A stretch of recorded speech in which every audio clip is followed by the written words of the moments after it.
ওম নমঃ শিবায়। ওম নমঃ শিবায়। কল্পনা করুন এমন এক সময়ের কথা যখন দেবতা ও অসুর একসাথে মিলেও একে অপরের উপর বিশ্বাস করতে পারত না। যখন সমুদ্রের গভীরে লুকিয়েছিল এমন এক শক্তি যা পেলে মৃত্যুকেও জয় করা যায়, অমৃত।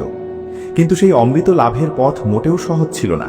সৃষ্টি রক্ষার জন্য কেউ পান করেছিলেন ভয়ঙ্কর বিষ, কেউ ব্যবহার করেছিলেন অসীম বুদ্ধি, আর কেউ হারিয়েছিল নিজের অহংকারের লড়াইয়ে। সহজ কথা ও শিক্ষায় আপনাদের সকলকে স্বাগত। আজ আমরা সেই মহাগাথা শুনতে চলেছি যা স্বার্থ ও অহংকার দিয়ে শুরু হলেও ত্যাগ ও করুণার সর্বশ্রেষ্ঠ উদাহরণ হয়ে শেষ হয়। এই কাহিনী সমুদ্র মন্থনের, যখন অমৃতের আশায় দেবতা ও অসুর একসাথে মিলিত হয়ে সৃষ্টি করেছিল ভয়ঙ্কর হলাহল বিষ। যখন সমগ্র সৃষ্টি সেই বিষের জ্বালায় দগ্ধ হতে লাগলো এবং কোনো পথ অবশিষ্ট রইল না, তখন কে ছিলেন তিনি যিনি সমগ্র বিশ্বকে রক্ষা করার জন্য সেই বিষ নিজের কণ্ঠে ধারণ করেছিলেন? আসুন আজ শুনি দেবাদিদেব মহাদেবের ভগবান নীলকণ্ঠ হয়ে ওঠার এই অমর কাহিনী। এটি বহু বহু প্রাচীনকালের কথা। সেই সময় দেবতা ও অসুর অর্থাৎ দানব উভয়েই ছিল অত্যন্ত শক্তিশালী। দেবতাদের রাজা ছিলেন ইন্দ্র। ইন্দ্র নিজের রাজগদ্দি ও স্বর্গের ঐশ্বর্য নিয়ে অত্যন্ত অহংকারী হয়ে উঠেছিলেন। তিনি নিজেকে সকলের চেয়ে শ্রেষ্ঠ মনে করতে শুরু করেছিলেন। একদিনের কথা, ইন্দ্র তার ঐরাবত হাতির পিঠে চড়ে কোথাও যাচ্ছিলেন। পথে তিনি এক মহান তপস্বী, অতি সিদ্ধপ্রাপ্ত ঋষির সাক্ষাৎ পেলেন। তার নাম ছিল মহর্ষি দুর্বাসা। দুর্বাসা ঋষি তার প্রচণ্ড ক্রোধের জন্য সুপরিচিত ছিলেন, তবে তার অন্তরে ভক্তিও ছিল অপরিসীম। তিনি ভগবানের উপাসনা করে এক অত্যন্ত সুন্দর ও পবিত্র ফুলের মালা লাভ করেছিলেন। সেই মালাটি ছিল অত্যন্ত বিশেষ, কারণ তাতে ভগবানের আশীর্বাদ নিহিত ছিল।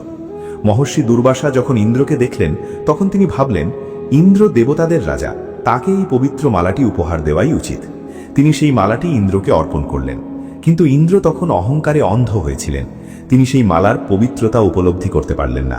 তিনি মালাটি হাতে নিয়ে অবহেলার সঙ্গে নিজের হাতি ঐরাবতের সুরে রেখে দিল। হাতি তো একটি প্রাণী, সে এই মালার মূল্য কি বুঝবে? ঐরাবত সেই মালাটি নিজের সুর দিয়ে টেনে মাটিতে ফেলে দিল এবং নিজের ভারী পায়ের নিচে পিষে দিল। এই দৃশ্য দেখে মহর্ষি দুর্বাসার চোখ ক্রোধে লাল হয়ে উঠল। তিনি এটিকে ভগবানের এবং তার প্রসাদের ভয়ঙ্কর অপমান বলে মনে করলেন। তিনি ইন্দ্রকে বললেন, ইন্দ্র, তুমি তোমার শক্তি ও রাজপাট নিয়ে এতটাই অহংকারী হয়ে পড়েছ যে তুমি ভগবানের আশীর্বাদকেও সম্মান করতে পারলে না। তুমি এই পবিত্র মালাটিকে মাটিতে ফেলে পদদলিত হতে দিলে। আমি তোমাকে অভিশাপ দিচ্ছি, যে ঐশ্বর্য, যে শক্তি এবং যে স্ত্রী নিয়ে তুমি এত গর্ব করছো, তা সব তোমার কাছ থেকে কেড়ে নেওয়া হবে। তুমি এবং সকল দেবতা শক্তিহীন হয়ে পড়বে। তোমাদের সমস্ত শক্তি বিলীন হয়ে যাবে। প্রথমে ইন্দ্র এই অভিশাপকে তেমন গুরুত্ব দেননি, কিন্তু খুব শিগগিরই মহর্ষি দুর্বাসার অভিশাপ সত্যি হতে শুরু করল। স্বর্গের জ্যোতি ম্লান হয়ে যেতে লাগল। দেবতাদের তেজ ক্রমশ ক্ষীণ হতে লাগল। তারা দুর্বল হয়ে পড়ল। অন্যদিকে অসুরেরা অর্থাৎ দানবরাজ বলির নেতৃত্বে সবকিছু লক্ষ্য করছিল। অসুরদের রাজা বলি ছিলেন অত্যন্ত শক্তিশালী। তিনি দেখলেন দেবতারা দুর্বল হয়ে পড়ছে, এটাই আক্রমণের উপযুক্ত সময়। অতঃপর অসুররা সমস্ত শক্তি নিয়ে দেবতাদের উপর অর্থাৎ স্বর্গলোকে আক্রমণ চালালো। দেবতা ও অসুরদের মধ্যে ভয়ঙ্কর যুদ্ধ শুরু হলো। কিন্তু মহর্ষি দুর্বাসার অভিশাপের কারণে দেবতারা আগেই দুর্বল হয়ে পড়েছিল, ফলে তারা অসুরদের মোকাবিলা করতে পারল না। তারা এই যুদ্ধে পরাজিত হলো। অসুররা স্বর্গলোকে অধিকার প্রতিষ্ঠা করল। ইন্দ্র সহ সকল দেবতাকে স্বর্গ ত্যাগ করে পালিয়ে যেতে হলো। সকল দেবতা দুঃখে ও অসহায় অবস্থায় দিক বিদিক ঘুরে বেড়ালো। তাদের রাজ্য ছিনিয়ে নেওয়া হয়েছে, তাদের শক্তি লোপ পেয়েছে। তারা বুঝতে পারছিল না এখন কি করা উচিত। অবশেষে তারা সবাই একত্র হয়ে সৃষ্টির প্রজাপতি ব্রহ্মার কাছে গেল। তারা ব্রহ্মাকে তাদের সমস্ত দুঃখের কথা জানালো, কিভাবে দুর্বাসা ঋষির অভিশাপে তারা সবকিছু হারিয়েছে এবং কিভাবে অসুররা তাদের স্বর্গ থেকে বিতাড়িত করেছে। ব্রহ্মা মনোযোগ দিয়ে তাদের সব কথা শুনলেন। তিনি বললেন, হে দেবগণ, এটি অত্যন্ত দুঃখজনক। মহর্ষি দুর্বাসার অভিশাপ অত্যন্ত শক্তিশালী। আমি নিজেও তা ভঙ্গ করতে পারব না। এই সংকট থেকে মুক্তির একমাত্র উপায় আমাদের যেতে হবে সেই পরমেশ্বরের কাছে, যিনি সৃষ্টির পালনকর্তা, ভগবান বিষ্ণুর কাছে। এরপর ব্রহ্মা নিজে সকল দুঃখিত দেবতাকে নিয়ে ভগবান বিষ্ণুর ধাম বৈকুণ্ঠে গেলেন। সেখানে তারা দেখলেন ভগবান বিষ্ণু শেষ নাগের শয্যার ওপর বিশ্রাম নিচ্ছেন এবং মা লক্ষ্মী তার চরণ সেবা করছেন। সকল দেবতা ও ব্রহ্মা একসাথে ভগবান বিষ্ণুর স্তব করতে লাগলেন এবং তাকে প্রণাম করলেন। ভগবান বিষ্ণু চোখ খুলে দেবতাদের আগমনের কারণ জানতে চাইলেন। ইন্দ্র বিনীতভাবে হাত জোড় করে নিজের ভুল স্বীকার করলেন এবং অভিশাপের সম্পূর্ণ কাহিনী বর্ণনা করলেন। তিনি বললেন, হে প্রভু, এখন আপনিই আমাদের একমাত্র আশ্রয়। আমরা আমাদের শক্তি ফিরে পেতে চাই, আমাদের স্বর্গ ফিরে পেতে চাই। আপনি দয়া করে আমাদের পথ দেখান। ভগবান বিষ্ণু সবই জানতেন। তিনি মৃদু হাসলেন এবং বললেন, হে দেবগণ, অহংকারী বিনাশের মূল। তোমরা যা করেছ তার ফল তোমরা পেয়েছ, কিন্তু এই সংকট থেকে মুক্তির একটি উপায় আছে। দেবতারা চোখে আশার আলো জ্বলে উঠল। তারা জিজ্ঞাসা করল, প্রভু, সেই উপায় কি? ভগবান বিষ্ণু বললেন, তোমরা এখন শক্তিহীন হয়ে পড়েছ। আবার শক্তিশালী হতে হলে তোমাদের অমৃতের প্রয়োজন। যদি তোমরা অমৃত পান করতে পারো, তাহলে তোমরা অমর হয়ে উঠবে এবং তোমাদের হারানো শক্তি ফিরে পাবে। তখন কেউ তোমাদের পরাজিত করতে পারবে না। দেবতারা প্রশ্ন করল, কিন্তু প্রভু, সেই অমৃত কোথায় পাওয়া যাবে? ভগবান বিষ্ণু বললেন, অমৃত সহজে পাওয়া যায় না, তা ক্ষীর সাগরের গভীরে লুকিয়ে আছে। সেটিকে বাইরে আনতে হলে সমুদ্র মন্থন করতে হবে, যেমন দই মন্থন করে মাখন বের করা হয়। দেবতারা বলল, ঠিক আছে প্রভু, আমরা তা করব। কিন্তু ভগবান বিষ্ণু আবার বললেন, অপেক্ষা করো, এই কাজ এত সহজ নয়। এই মন্থন এক মহাকর্ম। তোমরা দেবতারা একাই এই কাজ করতে পারবে না, কারণ তোমাদের শক্তি এখন খুবই কম। দেবতারা আবার হতাশ হয়ে পড়ল। তারা জিজ্ঞাসা করল, তাহলে এটি কিভাবে সম্ভব প্রভু? ভগবান বিষ্ণু বললেন, এর জন্য তোমাদের শত্রু অসুরদের সাহায্য নিতে হবে। এই কথা শুনে দেবতারা বিস্মিত হল। তারা বলল, অসুরদের সাহায্য? তারা তো আমাদের শত্রু, তারা কেন আমাদের সাহায্য করবে? ভগবান বিষ্ণু বললেন, এটাই নীতি। এখন তোমাদের বুদ্ধি ও কৌশল প্রয়োগ করতে হবে। তোমরা অসুরদের কাছে গিয়ে বলো, চলো আমরা সবাই মিলে সমুদ্র মন্থন করি। যে অমৃত বের হবে, আমরা সবাই মিলে তা ভাগ করে নেব। অমর হবার লোভে তারা নিশ্চয়ই সাহায্য করতে রাজি হবে। দেবতাদের কাছে বিষয়টি অদ্ভুত মনে হলেও তাদের আর কোনো পথ ছিল না। ভগবান বিষ্ণু তাদের আশ্বাস দিলেন, চিন্তা করো না, আমি যা বলছি তাই করো। অসুররাজ বলির কাছে যাও এবং তাকে এই মহাযজ্ঞে অংশগ্রহণের জন্য রাজি করাও। মনে রেখো, এখন তোমাদের মধুর বাক্যে তাদের সহযোগিতা অর্জন করতে হবে। ভগবান বিষ্ণুর আদেশ অনুযায়ী দেবতারা ব্রহ্মাকে সঙ্গে নিয়ে অসুররাজ বলির কাছে গেল। অসুররা দেবতাদের পরাজিত ও জ্যোতিহীন অবস্থায় দেখে প্রথমে উপহাস করল, কিন্তু যখন দেবরাজ ইন্দ্র সমুদ্র মন্থনের প্রস্তাব রাখলেন, তখন রাজা বলি চিন্তায় পড়লেন। ইন্দ্র বললেন, হে রাজা বলি, আমরা সবাই মিলে ক্ষীর সাগর মন্থন করব। সেখান থেকে যে অমৃত বের হবে তা আমরা সবাই মিলে পান করে অমর হব। এই কাজ আমরা একা করতে পারবো না, তোমরাও একা করতে পারবে না, তাই আমাদের একত্র হতে হবে। অমরত্বের লোভ ছিল প্রবল। রাজা বলি ও অন্যান্য অসুর পরামর্শ করল এবং ভাবল এই প্রস্তাব লাভজনক। তারা দেবতাদের প্রস্তাব গ্রহণ করল। তারা বলল, ঠিক আছে, আমরা সাহায্য করব, তবে অমৃতে সমান অংশ থাকতে হবে। উভয় পক্ষের মধ্যে সমঝোতা হলো। শুরু হলো সমুদ্র মন্থনের মহাপ্রস্তুতি। এই কাজ ছিল অত্যন্ত বিশাল।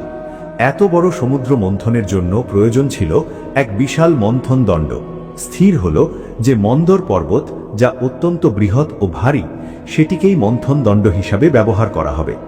এখন প্রশ্ন উঠল, এত ভারী পর্বতকে সমুদ্র পর্যন্ত কে নিয়ে যাবে? দেবতা ও অসুররা মিলিত হয়ে সর্বশক্তি প্রয়োগ করল। তারা পর্বত তুলতে চেষ্টা করল, কিন্তু পর্বত এতই ভারী ছিল যে তা নড়ল না। তুলতে গিয়ে বহু দেবতা ও অসুর তার নিচে চাপা পড়ে আহত হল। তারা প্রায় হাল ছেড়ে দিচ্ছিল। তখন ভগবান বিষ্ণু তার বাহন গরুরকে স্মরণ করলেন। গরুর এসে নিজের শক্তিতে সেই বিশাল মন্দর পর্বতকে তুলে ক্ষীর সাগরের মাঝখানে স্থাপন করলেন। এখন পর্বত স্থাপন হল, কিন্তু তাকে ঘোরানোর জন্য একটি দীর্ঘ ও শক্তিশালী রশি প্রয়োজন ছিল। তখন ভগবান বিষ্ণুর নির্দেশে শাব্দের রাজা বাসুকী নাগকে আহ্বান করা হল। বাসুকী নাগ অত্যন্ত বিশাল ছিলেন। তাকে অনুরোধ করা হলো এই মহৎ কাজে রশি হয়ে সাহায্য করতে। বাসুকী নাগ সম্মত হলেন এবং মন্দর পর্বতকে চারদিকে জড়িয়ে ধরলেন। এখন সব প্রস্তুত। একদিকে দেবতারা দাঁড়ালো এবং অন্যদিকে অসুররা। ভগবান বিষ্ণু বললেন, এবার মন্থন শুরু করো। কিন্তু আবার একটি সমস্যা দেখা দিল। অসুররা বলল, তারা বাসুকী নাগের মুখের দিক ধরবে না, তারা লেজের দিক ধরবে। দেবতারা বলল, তারা লেজের দিক ধরবে। এই নিয়ে বিতর্ক শুরু হলো। ভগবান বিষ্ণু জানতেন মন্থনের সময় বাসুকীর মুখ থেকে বিষাক্ত ধোঁয়া ও অগ্নিশিখা বের হবে। তিনি কৌশলে অসুরদের বললেন, আপনারা তো পরাক্রমশালী বীর, লেজের অংশ ধরা আপনাদের উপযুক্ত নয়, আপনারাই মাথার দিক ধরুন, এটাই বীরদের স্থান। প্রশংসা শুনে অসুররা গর্বে সম্মত হল। তারা মাথার দিক ধরল। দেবতারা নীরবে বাসুকীর লেজের অংশ ধরল। মন্থন শুরু হল, কিন্তু পর্বত সমুদ্রের মধ্যে ডুবে যেতে লাগলো, কারণ নিচে কোনো দৃঢ় ভিত্তি ছিল না। সবাই উদ্বিগ্ন হয়ে পড়ল। তখন ভগবান বিষ্ণু কূর্ম অবতার ধারণ করলেন। এক বিশাল কচ্ছপ রূপে সমুদ্রের গভীরে গিয়ে নিজের শক্তিশালী পিঠে মন্দর পর্বতকে ধারণ করলেন। ফলে পর্বত দৃঢ় ভিত্তি পেল। এরপর শুরু হল ইতিহাসের সর্ববৃহৎ সমুদ্র মন্থন। দেবতারা বাসুকীর লেজ ধরে টানতে লাগল, আর অসুররা মুখের দিক থেকে টানতে লাগল। পর্বত দ্রুত ঘুরতে লাগল। সমুদ্রে প্রচণ্ড তরঙ্গ সৃষ্টি হল। বাসুকী নাগের দেহে প্রচণ্ড যন্ত্রণা হতে লাগল। তার মুখ থেকে বিষাক্ত ধোঁয়া ও অগ্নিশিখা বের হতে লাগল। সেই ধোঁয়া অসুরদের দিকে যেতে লাগল। তারা দুর্বল হয়ে পড়তে লাগল। আর দেবতারা সমুদ্রের শীতল জল ও বাতাসের স্পর্শে কিছুটা স্বস্তি পেতে লাগল। শত শত বছর ধরে মন্থন চলতে লাগল। সমুদ্রের ঢেউ যেন উত্তাল হয়ে উঠল। দীর্ঘ সময় পর সমুদ্রের অন্তঃস্থল থেকে বিভিন্ন বস্তু বের হতে শুরু করল। কিন্তু দেবতা ও অসুররা বিস্মিত হয়ে দেখল, প্রথমে অমৃত নয়, বের হলো ভয়ঙ্কর হলাহল বিষ। সেই বিষ ছিল সৃষ্টির সবচেয়ে ভয়াবহ বিষ, যার তাপ ও বিষাক্ততা কল্পনাতীত। তা অগ্নিশিখার মতো চারদিকে ছড়িয়ে পড়তে লাগল। তার রং ছিল ভয়ঙ্কর কালো। তার থেকে এমন তাপ ও দুর্গন্ধ নির্গত হচ্ছিল যে দেবতা ও অসুর সবাই প্রাণ বাঁচাতে পালাতে শুরু করল। সেই বিষ বায়ুমণ্ডলে ছড়িয়ে পড়তে লাগল। আকাশ কালো হয়ে গেল। যেখানে যেখানে সেই বিষের ধোঁয়া পৌঁছতে লাগল, সেখানে সেখানে সবকিছু জ্বলে উঠতে লাগল। গাছপালা, জীবজন্তু সবাই যন্ত্রণায় কাতর হয়ে মরতে লাগল। মনে হতে লাগল যেন সমগ্র সৃষ্টি, সমগ্র পৃথিবী আজই ধ্বংস হয়ে যাবে। দেবতা ও অসুরদের শ্বাস রুদ্ধ হয়ে আসতে লাগল। তাদের দেহ জ্বলে উঠতে লাগল। তারা সবাই চিৎকার করে উঠল, বাঁচাও, বাঁচাও, এ কি বের হলো? এটি তো আমাদের সবাইকে শেষ করে দেবে। অমৃতের আশায় যেন তারা মৃত্যুকেই আহ্বান করে ফেলেছিল। সমস্ত দেবতা ও অসুর নিজেদের শত্রুতা ভুলে দৌড়াতে দৌড়াতে ব্রহ্মার কাছে গেল। ব্রহ্মাও সেই বিষের তাপে অস্থির হয়ে পড়েছিলেন। তারা সবাই একত্র হয়ে ভগবান বিষ্ণুর কাছে গেল। তারা বলল, প্রভু, এ কি হলো? আমরা তো অমৃত সন্ধানে ছিলাম, অথচ এখানে এমন এক বিষ বের হলো যা সমগ্র সৃষ্টিকেই ধ্বংস করে দেবে। প্রভু, কিছু করুন, নইলে সবকিছু শেষ হয়ে যাবে। এই বিষ কাউকেই রেহাই দেবে না। ভগবান বিষ্ণু সেই ভয়ঙ্কর হলাহল বিষকে দেখলেন। তিনি বুঝতে পারলেন এই বিষ এত শক্তিশালী যে কোনো দেবতা বা অসুর একে ধারণ করতে পারবে না। ব্রহ্মাও একে থামাতে পারবেন না, এবং স্বয়ং ভগবান বিষ্ণুও একে নষ্ট করতে পারবেন না, কারণ এটি সমুদ্র মন্থনের ফলে সৃষ্ট এক মহাশক্তি। তখন ভগবান বিষ্ণু সকল ভীত দেবতাদের বললেন, এই মহাবিনাশ, এই ভয়ঙ্কর বিষকে ধারণ করার শক্তি সমগ্র ব্রহ্মাণ্ডে কেবল একজনেরই আছে। তিনি সেই মহাশক্তি, যিনি ধ্বংসকেও নিজের অন্তরে ধারণ করতে পারেন। তিনি দেবাধিদেব মহাদেব। আমাদের অবিলম্বে কৈলাস পর্বতে যেতে হবে এবং ভগবান শিবের কাছে প্রার্থনা করতে হবে। কেবল তিনি এই সৃষ্টিকে রক্ষা করতে পারবেন। এই কথা শুনে সকল দেবতা, ব্রহ্মা এবং ভগবান বিষ্ণু দ্রুত কৈলাস পর্বতের উদ্দেশ্যে রওনা হলেন। তারা মনে মনে ভগবান শিব অর্থাৎ ভোলেনাথের কাছে প্রার্থনা করতে লাগলেন। কৈলাসী সেই সময়ে ভগবান শিব গভীর সমাধি নিমগ্ন ছিলেন। তিনি সম্পূর্ণ শান্ত ছিলেন, যেন কোনো বিষয়ে তার কোনো চিন্তাই নেই। সকল দেবতা সেখানে পৌঁছলেন। তারা বিষের তাপে দগ্ধ হচ্ছিলেন। দূর থেকেই তারা ভগবান শিবকে প্রণাম করলেন। তাদের অবস্থা ছিল অত্যন্ত করুণ। ভগবান বিষ্ণু সামনে এগিয়ে এসে ভোলেনাথকে তার ধ্যান থেকে জাগ্রত করলেন।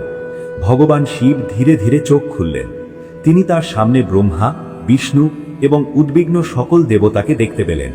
শিব মৃদু হাসলেন, যেন তিনি পূর্ব থেকেই সব জানতেন। তিনি জিজ্ঞাসা করলেন, প্রভু, কি হয়েছে? আপনারা সবাই এত উদ্বিগ্ন কেন, এবং এই ভয়ঙ্কর উত্তাপের কারণ কি? তখন ভগবান বিষ্ণু ভক্তি ভরে বললেন, মহাদেব, আমরা অমৃত লাভের আশায় সমুদ্র মন্থন করছিলাম, কিন্তু অমৃতের পূর্বেই সেখান থেকে হলাহল নামের এক মহাবিনাশী বিষ বের হয়েছে। সেই বিষ সমগ্র সৃষ্টিকে ভস্ম করে দিতে উদ্যত হয়েছে। সকল জীব জন্তু মৃত্যু মুখে পতিত হচ্ছে। পৃথিবী ধ্বংসের দ্বার প্রান্তে এসে দাঁড়িয়েছে। প্রভু, আমরা সবাই আপনার শরণে এসেছি। আপনি এই সৃষ্টির রক্ষাকর্তা। এখন একমাত্র আপনিই কিছু করতে পারেন। অনুগ্রহ করে এই বিষকে শান্ত করুন এবং বিশ্বকে রক্ষা করুন। সমস্ত দেবতা একসঙ্গে ভোলেনাথের কাছে প্রার্থনা করতে লাগলেন, মহাদেব, আমাদের রক্ষা করুন। ভগবান শিব তাদের প্রার্থনা শুনলেন।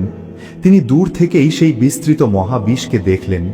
তিনি দেখলেন কিভাবে নিরপরাধ প্রাণী যন্ত্রণায় ছটপট করে মৃত্যুবরণ করছে। ভোলেনাথের হৃদয় করুণায় ভরে উঠল। তিনি তো করুণার সাগর, তার কাছে নিজের সন্তান সম এই জগতের কষ্ট সহ্য করা সম্ভব হল না। তিনি এক মুহূর্ত চিন্তা করলেন।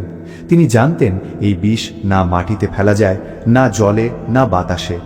কোথাও রাখা হলে তা সবকিছু ধ্বংস করে দেবে। এই বিষকে নষ্টও করা সম্ভব নয়, একে কেবল নিজের মধ্যে ধারণ করাই একমাত্র উপায়। ভগবান শিব এক মহান সিদ্ধান্ত নিলেন, একটি এমন সিদ্ধান্ত যা কেবল তিনিই নিতে পারেন। তিনি ভগবান বিষ্ণু ও ব্রহ্মার দিকে তাকিয়ে মৃদু হাসলেন এবং বললেন, আপনারা চিন্তা করবেন না। যদি এই বিষ পান করার মাধ্যমে আমার প্রজা, এই সৃষ্টির রক্ষা হয়, তবে আমি এই বিষ পান করব। এই কথা শুনে সকল দেবতা শিহরিত হয়ে উঠলেন। তারা বললেন, প্রভু, আপনি কি সত্যি এই বিষ পান করবেন? এটি তো অত্যন্ত ভয়ঙ্কর। কিন্তু ভোলেনাথ তাদের শান্ত করলেন। তিনি ধীরে ধীরে উঠে দাঁড়ালেন এবং সেই ভয়ঙ্কর হলাহল বিষের দিকে অগ্রসর হলেন। তিনি সেই স্থানে পৌঁছালেন যেখানে বিষ উত্তাল হয়ে ফুটছিল। তার উত্তাপে চারপাশ গলে যাচ্ছিল। দেবতা ও অসুর সবাই দূরে দাঁড়িয়ে ভয়ে কাঁপতে কাঁপতে সেই দৃশ্য দেখতে লাগল।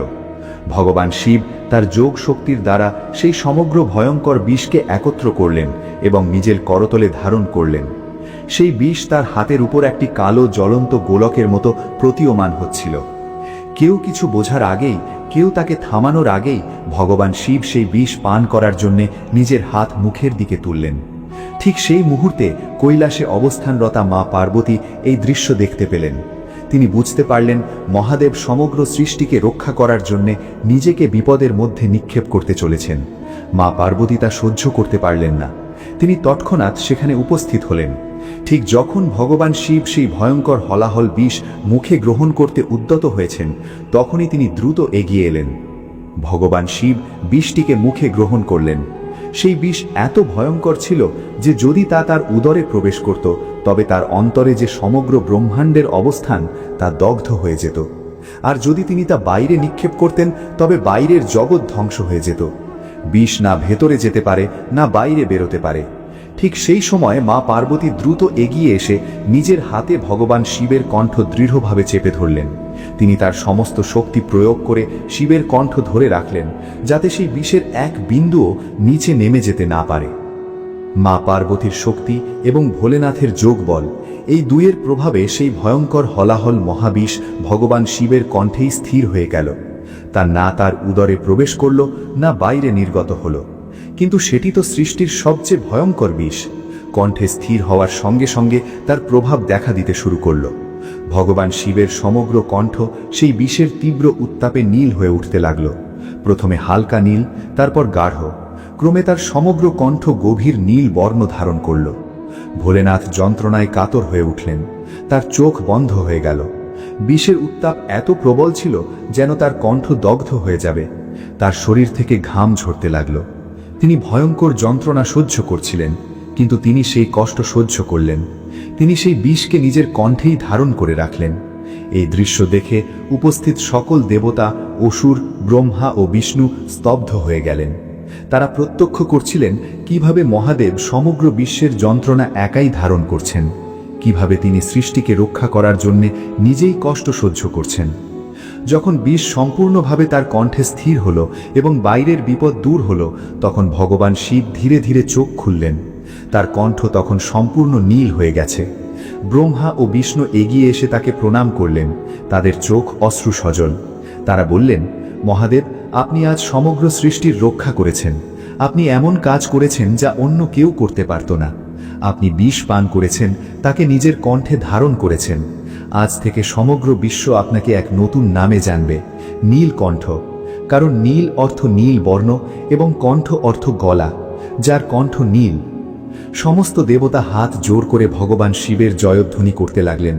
ধন্য নীলকণ্ঠ মহাদেব, ধন্য প্রভু। অসুররাও দূর থেকে এই অলৌকিক দৃশ্য দেখে বুঝতে পারল, আজ ভোলেনাথ না থাকলে তারাও সেই বিষে বিনষ্ট হয়ে যেত। কিন্তু বিষের প্রভাব এখনো প্রশমিত হয়নি। ভগবান শিব বিষ ধারণ করলেও তার উত্তাপ ও জ্বালা তাকে কষ্ট দিচ্ছিল। তার সমগ্র শরীর উত্তপ্ত হয়ে উঠেছিল, যেন আগুন জ্বলছিল। মা পার্বতী তার এই কষ্ট সহ্য করতে পারলেন না। তিনি সঙ্গে সঙ্গে দেবতাদের নির্দেশ দিলেন ভগবান শিবকে শান্ত ও শীতল করার জন্য ব্যবস্থা গ্রহণ করা হোক। ইন্দ্র শীতল মেঘ পাঠালেন, বায়ুদেব শীতল বায়ু প্রবাহিত করতে লাগলেন। অন্যান্য দেবতারা পবিত্র নদীর জল এনে ভগবান শিবের মস্তকে অর্পণ করতে লাগলেন। মা গঙ্গা স্বয়ং তার জটাজুটে অবস্থান করে তাকে শীতলতা প্রদান করলেন। কথিত আছে বিষের উত্তাপ প্রশমিত করার জন্যেই ভগবান শিব চন্দ্রকে নিজের মস্তকে ধারণ করেছিলেন। চন্দ্রের প্রকৃতি শীতল, যা তার মন ও মস্তিষ্ককে প্রশান্ত রাখতে সাহায্য করেছিল। তাকে বেলপাতা অর্পণ করা হয়েছিল, কারণ বেলপাতাও বিষের প্রভাব হ্রাস করে এবং শীতলতা প্রদান করে। ধীরে ধীরে দেবতাদের প্রচেষ্টা ও মা পার্বতীর সেবায় ভগবান শিবের জ্বালা প্রশমিত হতে লাগল। বিষ এখনও তার কণ্ঠে রয়ে গেল এবং চিরকাল থাকবে, কিন্তু তা আর তাকে যন্ত্রণা দিচ্ছিল না। তা তার অস্তিত্বের, তার পরিচয়ের এক অবিচ্ছেদ্য অংশ হয়ে উঠল। এইভাবে ভগবান শিব সমগ্র বিশ্বকে রক্ষা করার জন্য নিজেই বিষ পান করলেন এবং নীলকণ্ঠ মহাদেব নামে প্রসিদ্ধ হলেন। এটি তার ত্যাগ, তার করুণা এবং সৃষ্টির প্রতি তার অসীম ভালোবাসার সর্বশ্রেষ্ঠ প্রমাণ। যখন পরিস্থিতি সম্পূর্ণ শান্ত হল, তখন ভগবান বিষ্ণু মৃদু হাসলেন এবং বললেন, মহাদেব, আপনি সর্ববৃহৎ বাধা অতিক্রম করেছেন। আপনি সৃষ্টিকে রক্ষা করেছেন, কিন্তু আমাদের মূল কাজ এখনও বাকি রয়েছে। দেবতা ও অসুররা যারা বিষের ভয়ে পালিয়ে গিয়েছিল, তারা আবার সমুদ্র তীরে একত্র হতে লাগল। তাদের মনে পড়ল তারা এখানে অমৃত লাভের উদ্দেশ্যে এসেছিল। বিপদ কেটে গেছে এবং আবার তাদের মনে অমৃত পাওয়ার আকাঙ্ক্ষা জেগে উঠল। ভগবান বিষ্ণু বললেন, চলুন, মন্থন এখনও শেষ হয়নি। মন্দর পর্বত এখনও সমুদ্রে স্থিত আছে এবং বাসুকী নাগও প্রস্তুত। অমৃত না পাওয়া পর্যন্ত আমাদের পুনরায় সমুদ্র মন্থন করতে হবে। ভগবান শিব সকলকে আশীর্বাদ করলেন এবং বললেন, তোমরা তোমাদের কাজ সম্পূর্ণ করো। এরপর তিনি কৈলাসে ফিরে গিয়ে ধ্যানে নিমগ্ন হলেন, নিজের কণ্ঠে সেই বিষ ধারণ করে। দেবতা ও অসুররা পুনরায় নিজেদের অবস্থানে ফিরে এলো। অসুররা আবার বাসুকীনানের মুখের দিক ধরল এবং দেবতারা লেজের দিক। তারা প্রায় বিষের ঘটনার কথা ভুলেই গিয়েছিল। তাদের মন এখন অমৃত লাভের আশায় নিমগ্ন। তারা পুনরায় সর্বশক্তি দিয়ে মন্দর পর্বত ঘোরাতে লাগল। সমুদ্র আবার উত্তাল হয়ে উঠল। তারা ক্লান্ত হয়ে পড়েছিল, কিন্তু অমৃতের আশা তাদের শক্তি দিচ্ছিল। এবার যেহেতু সবচেয়ে ভয়ঙ্কর বস্তু বিষ ইতিমধ্যেই বেরিয়ে এসেছে, তাই সমুদ্রের অন্তর্লীন রত্নসম্ভার এক এক করে প্রকাশ পেতে শুরু করল। বিষের পর যে দ্বিতীয় বস্তুটি বেরোল, তা ছিল এক দিব্য গাভী। তার নাম কামধেনু। এটি কোনো সাধারণ গাভী ছিল না। এটি এমন এক গাভী যা সমস্ত ইচ্ছা পূরণ করতে পারে। তার কাছ থেকে যা চাওয়া যায় তাই পাওয়া যায়। সে দুধের পরিবর্তে অমৃত সম পুষ্টি প্রদান করতে পারে এবং সকল প্রকার ঐশ্বর্য দান করতে সক্ষম। কামধেনু প্রকাশ পাওয়ার সঙ্গে সঙ্গে দেবতা ও অসুর উভয়ই তাকে পাওয়ার জন্য আকাঙ্ক্ষিত হয়ে উঠল। কিন্তু ভগবান বিষ্ণু বললেন, এই গাভী কারো একার নয়। এটি ঋষিমুনিদের কাছে থাকা উচিত, যাতে তারা এর দুধ ও ঘৃত যজ্ঞ কার্যে ব্যবহার করতে পারে এবং জগতের কল্যাণ সাধন করতে পারে। সেই কারণে কামধেনুকে তপস্বী ঋষিদের কাছে অর্পণ করা হলো। আবার মন্থন শুরু হলো। তারা আরো জোরে মন্থন করতে লাগলো। এরপর সমুদ্র থেকে বেরোলো এক অত্যন্ত দীপ্তিমান অশ্ব। তার বর্ণ ছিল দুধের মতো শুভ্র এবং তার 7টি মুখ ছিল। তার নাম উচ্চৈঃস্রবা। সে বায়ুর থেকেও দ্রুতগামী ছিল। তাকে দেখামাত্র অসুররাজ বলি তৎক্ষণাৎ নিজের অধিকারে নিয়ে নিলেন। তিনি বললেন, এই অশ্ব আমি গ্রহণ করব। দেবতারা নীরব রইল, কারণ ভগবান বিষ্ণু তাদের শান্ত থাকার ইঙ্গিত দিয়েছিলেন। মন্থন চলতে লাগলো। এরপর সমুদ্র থেকে বেরোলো এক বিশাল শুভ্র হাতি, যার 4টি বিশাল দন্ত ছিল। সে ছিল অত্যন্ত সুন্দর ও শক্তিশালী। তার নাম ঐরাবত। দেবরাজ ইন্দ্র সেই হাতিকে দেখে সঙ্গে সঙ্গে নিজের জন্য গ্রহণ করলেন। ঐরাবত তার বাহন হয়ে উঠল। মন্থন অব্যাহত রইল। এবার সমুদ্র থেকে উদ্ভাসিত হল এক অমূল্য রত্ন, এক অতুলনীয় মণি, যার নাম কৌস্তুভ মণি। তার জ্যোতিতে চারিদিক আলোকিত হয়ে উঠল।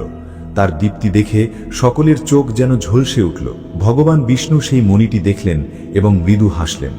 তিনি সেই মণিটি নিজের বুকে ধারণ করলেন। সেই মণি আজও ভগবান বিষ্ণুর কণ্ঠের শোভা বাড়ায়।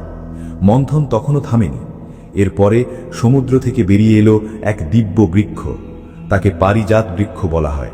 এই বৃক্ষে কখনো না শোকানো অত্যন্ত সুন্দর ও সুগন্ধি ফুল ফুটত।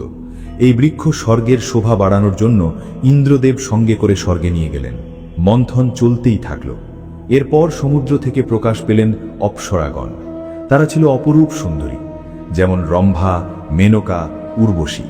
তারা নৃত্য ও গানে ভরিয়ে দিয়ে বেরিয়ে এলো এবং তারাও স্বর্গে চলে গেল। তারপর সমুদ্র থেকে প্রকাশ পেলেন এক দেবী। তিনি পদ্মের আসনে বসেছিলেন। তার হাতে ছিল পদ্ম ফুল। তার রূপ এতই সুন্দর ছিল, তার দীপ্তি এতই উজ্জ্বল ছিল যে সবাই তাকে দেখেই মুগ্ধ হয়ে গেল। তিনি ছিলেন দেবী লক্ষ্মী, ধনের দেবী, সৌভাগ্যের দেবী। দেবী লক্ষ্মী প্রকাশ পাওয়ার সঙ্গে সঙ্গে দেবতা ও অসুর সবাই তাকে পাওয়ার জন্য এগিয়ে গেল। প্রত্যেকে চাইছিলেন লক্ষ্মী দেবী তাদের কাছে আসুন। সবাই তার পূজা ও আরতি শুরু করল, কিন্তু লক্ষ্মী দেবী কারো দিকে তাকালেন না। তার দৃষ্টি যেন অন্য কাউকে খুঁজছিল। তিনি চারিদিকে তাকালেন এবং তার দৃষ্টি গিয়ে থামল ভগবান বিষ্ণুর উপর, যিনি শান্তভাবে দাঁড়িয়ে মৃদু হাসছিলেন। দেবী লক্ষ্মী নিজের হাতে থাকা বরমালা তুলে নিলেন এবং সরাসরি ভগবান বিষ্ণুর কাছে গিয়ে তার গলায় পরিয়ে দিলেন। তিনি ভগবান বিষ্ণুকেই নিজের স্বামী হিসেবে বেছে নিলেন। এটি দেখে দেবতারা ফুজের বৃষ্টি করতে লাগলেন, কিন্তু অসুরদের মুখ ভার হয়ে গেল। মন্থন তখনও চলছিল। লক্ষ্মী দেবীর পরে সমুদ্র থেকে প্রকাশ পেলেন বারুণী, অর্থাৎ মদিরার দেবী। তার হাতে ছিল সুরাপাত্র। তিনি যখন বেরিয়ে এলেন তখন ভগবান বিষ্ণু ইঙ্গিত করে বললেন, এটিকে অসুরদের নিতে দাও। অসুররা আনন্দের সঙ্গে বারুণীকে গ্রহণ করল। এরপর সমুদ্র থেকে বেরিয়ে এলো এক শঙ্খ। তার নাম ছিল পাঞ্চজন্য শঙ্খ। তার ধ্বনি ছিল অত্যন্ত প্রখর ও ভয়ঙ্কর। সেটিও ভগবান বিষ্ণু নিজের কাছে রাখলেন। তারপর বেরিয়ে এলো এক ধনুক, যার নাম ছিল সারঙ্গ। সেটিও ভগবান বিষ্ণু লাভ করলেন। একটি গদাও বেরিয়ে এলো। একের পর এক বস্তু বেরিয়ে আসছিল। দেবতা ও অসুররা ক্রমশ ক্লান্ত হয়ে পড়ছিল। তাদের মনে হচ্ছিল আদৌ অমৃত বেরোবে কিনা। তারা মন্থন করতেই থাকলো। তারা প্রায় হাল ছেড়ে দিতে যাচ্ছিল। ঠিক তখনই সমুদ্রের মাঝখানে এক আশ্চর্য ঘটনা ঘটল। সমুদ্রের জল এক জায়গায় প্রবলভাবে আলোড়িত হতে লাগলো এবং জলের মধ্য থেকে হাতে এক সোনার কলস নিয়ে এক দিব্য পুরুষ প্রকাশ পেলেন। তারা আর কেউ নন, স্বয়ং ভগবান ধন্বন্তরী। তিনি দেবতাদের বৈদ্য এবং আয়ুর্বেদের জনক। তার হাতে যে সোনার কলসটি ছিল সেটি জলে নয়, বরং সোনালী দীপ্তিময় এক তরলে পূর্ণ ছিল। সেটিই ছিল অমৃত। দেবতা ও অসুরহা অমৃতের কলস দেখা মাত্রই উন্মত্ত হয়ে গেল। তারা সবকিছু ভুলে গেল, তাদের চুক্তি, তাদের ক্লান্তি, সবকিছু। অমৃত, অমৃত পাওয়া গেছে। সবাই চিৎকার করতে করতে ভগবান ধন্বন্তরীর দিকে ছুটে গেল। প্রত্যেকে চাইছিল সেই কলসটি আগে ছিনিয়ে নিতে। অমৃতের কলস দেখা মাত্র দেবতা ও অসুর উভয়েই নিজেদের নিয়ন্ত্রণ হারিয়ে ফেলল। তারা শতাব্দীর শত্রুতা এবং চুক্তির শর্ত এক মুহূর্তে ভুলে গেল। অমৃত পান করে অমর হওয়াই ছিল তাদের মনে একমাত্র চিন্তা। অসুররা শক্তিতে বেশি বলবান ছিল। তারা দেবতাদের ধাক্কা দিয়ে ভগবান ধন্বন্তরীর কাছ থেকে কলস ছিনিয়ে নেওয়ার জন্য ঝাঁপিয়ে পড়ল। ভগবান ধন্বন্তরী কিছু বোঝার আগেই অসুররা কলস নিজেদের দখলে নিয়ে নিল। তারপর শুরু হলো সমুদ্র তটে ভয়ঙ্কর কাড়াকাড়ি ও যুদ্ধ। দেবতারা চিৎকার করে বলল, এটি প্রতারণা, আমাদেরও অংশ আছে। অসুররা হেসে বলল, শক্তিশালীরই সব অধিকার, অমৃত এখন আমাদের। সেই কলস এক অসুরের হাত থেকে অন্য অসুরের হাতে যাচ্ছিল। দেবতারা ছিনিয়ে নেওয়ার চেষ্টা করলেও অসুররা তাদের আঘাত করে সরিয়ে দিচ্ছিল। ভয়ঙ্কর সংঘর্ষ শুরু হলো।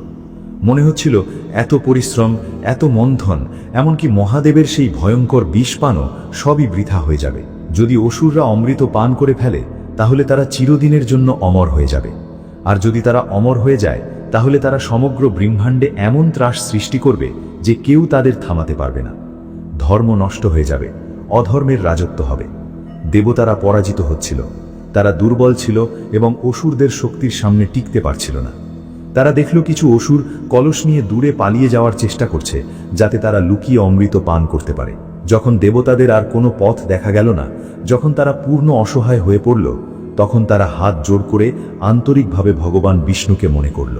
তারা প্রার্থনা করল, প্রভু নারায়ণ, আমাদের রক্ষা করুন। আপনিই এই পথ দেখিয়েছিলেন, এখন আপনিই আমাদের এই বিপদ থেকে উদ্ধার করুন। আজ যদি অসুররা অমর হয়ে যায় তাহলে এই সৃষ্টি টিকে থাকবে না। প্রভু, কিছু করুন। ভগবান বিষ্ণু সবকিছু দেখছিলেন এবং মৃদু হাসছিলেন। তিনি জানতেন এখন কি করতে হবে। তিনি নিজের মায়া শক্তি প্রয়োগ করার সিদ্ধান্ত নিলেন। বল প্রয়োগে নয়, বুদ্ধি ও মায়া দিয়েই অসুরদের থামানো সম্ভব। ভগবান বিষ্ণু হঠাৎ অদৃশ্য হয়ে গেলেন এবং পরমুহূর্তেই যেখানে দেবতা ও অসুর যুদ্ধ করছিল সেখানে এক নারী আবির্ভূত হলেন। কিন্তু তিনি সাধারণ নারী ছিলেন না, তিনি এতই সুন্দর ছিলেন যে তার সৌন্দর্যের কোনো বর্ণনা করা যায় না। এমন রূপ কেউ কখনো দেখেনি, কল্পনাও করেনি। তার প্রতিটি অঙ্গ যেন কোনো শিল্পী অত্যন্ত যত্নে গড়েছেন। তার চোখ ছিল মোহনীয়, তার চলনে ছিল এক অদ্ভুত জাদু, আর তার হাসি এমন ছিল যে যেই দেখবে সে নিজের সবকিছু ভুলে যাবে। তিনি যেন স্বয়ং সৌন্দর্যেরই দেবী। তিনি ছিলেন ভগবান বিষ্ণুর নারী রূপ মোহিনী। মোহিনী রূপে ভগবান বিষ্ণু যখন যুদ্ধক্ষেত্রে প্রবেশ করলেন, সবকিছু এক মুহূর্তের জন্য থেমে গেল। যে অসুররা একে অপরকে আঘাত করছিল, যারা অমৃতের জন্য উন্মত্ত হয়ে উঠেছিল, তারা সবাই যুদ্ধ ভুলে গেল। তারা সেই অপূর্ব সুন্দরীকে দেখে এক দৃষ্টিতে তাকিয়ে রইল। তাদের অস্ত্র হাত থেকে পড়ে গেল, তাদের চোখের পলক ফেলতেই ভুলে গেল। তারা সম্পূর্ণভাবে তার মোহে আবদ্ধ হয়ে পড়ল। মোহিনী ধীরে ধীরে নৃত্যভঙ্গিতে এগিয়ে গেলেন সেই অসুরদের কাছে, যাদের হাতে ছিল অমৃতের কলস। তিনি মধুর কণ্ঠে বললেন, আপনারা এত শক্তিশালী হয়েও এই ছোট কলসের জন্য কেন লড়াই করছেন? এতে এমন কি আছে? তার কণ্ঠ শুনে অসুরদের অবশিষ্ট বোধশক্তিও হারিয়ে গেল। তারা নিজেদের বীরত্ব প্রদর্শন করতে লাগল। এক অসুর বলল, সুন্দরী, তুমি জানো না এটি অমৃত, এটি পান করলে আমরা অমর হয়ে যাব। আরেকজন বলল, কিন্তু আমরা এটি ভাগ করতে পারছি না। তারা এখন অমৃতের থেকেও বেশি সেই সুন্দরীকে পেতে চাইছিল। তারা তার কাছে ভালো প্রমাণ হতে চাইছিল। তখন এক প্রধান অসুর বলল, হে দেবী, আপনি এত সুন্দর ও নিরপেক্ষ মনে হচ্ছেন, আপনিই আমাদের মধ্যে এই অমৃত বন্টন করুন। আপনি যা বলবেন আমরা তাই মানব। অন্য সব অসুরও এতে সম্মত হলো। তারা বলল, হ্যাঁ, আপনিই আমাদের অমৃত পান করান। মোহিনী লজ্জার ভান করে বললেন, আমি তো একা নারী, আপনারা এত বড় বড় যোদ্ধা, আমি কিভাবে বন্টন করব? যদি পরে আপনারা আমার উপর রাগ করেন? অসুররা তখন তার মোহে সম্পূর্ণ অন্ধ। তারা একসঙ্গে বলল, না না, আমরা শপথ করছি, আপনি যেভাবে বন্টন করবেন আমরা মেনে নেব। আমরা আপনার উপর রাগ করব না।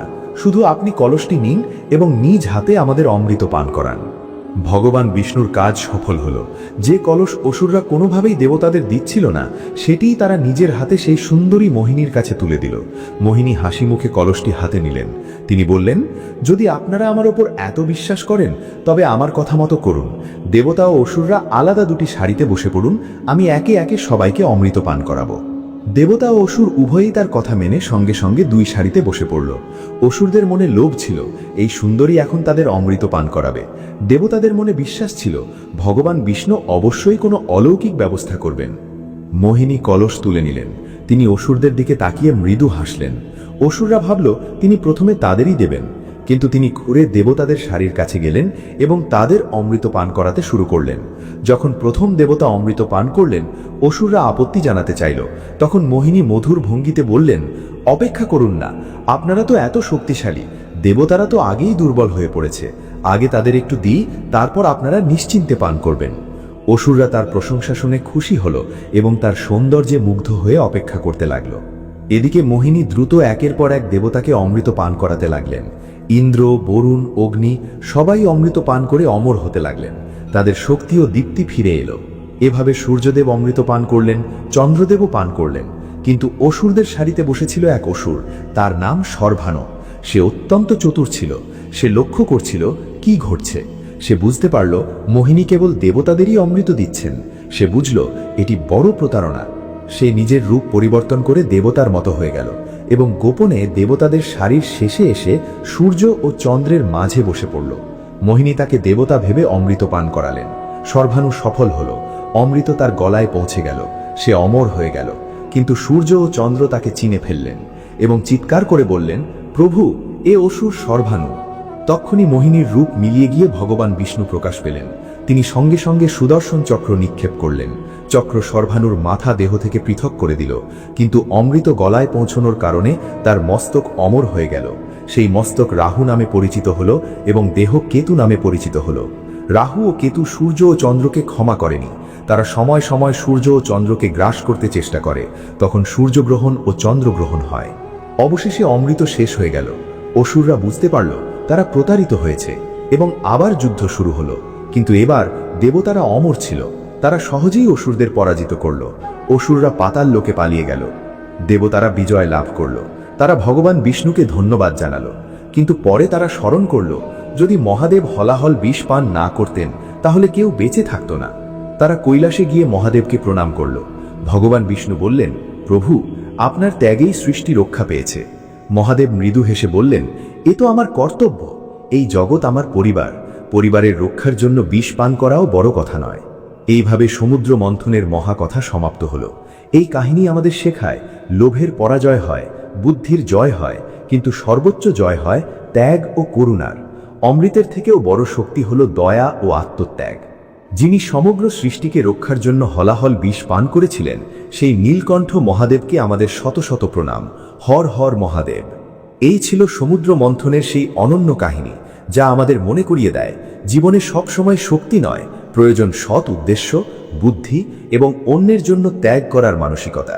আপনি যদি এমনই সহজ ভাষায় বলা জ্ঞানগর্ভ কাহিনী শুনতে ভালোবাসেন, তাহলে অবশ্যই সহজ কথা ও শিক্ষা ইউটিউব চ্যানেলটি সাবস্ক্রাইব করুন, ভিডিওটি লাইক দিন এবং আপনার বন্ধু ও পরিবারের সাথে শেয়ার করুন, যাতে তারাও এই জ্ঞানের আলো পেতে পারে। কমেন্টে অবশ্যই লিখুন, হর হর মহাদেব। আপনাদের ভালোবাসাই আমাদের অনুপ্রেরণা। আবারও দেখা হবে নতুন এক জ্ঞানগর্ভ কাহিনী নিয়ে। ধন্যবাদ। হর হর মহাদেব, হর হর মহাদেব। ওম নমঃ শিবায়, ওম নমঃ শিবায়।